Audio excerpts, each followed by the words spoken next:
All right, just pull back on that, click it in, let it snap in place. Turn my air tear on. Okay. So watch how it goes here.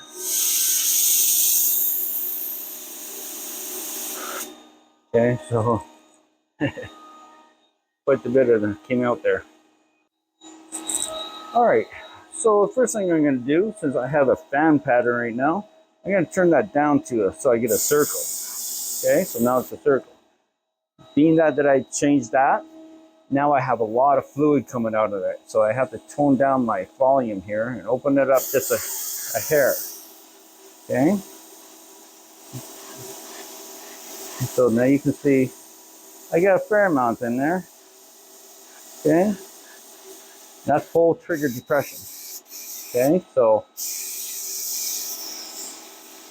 right. So now I'm gonna simply apply it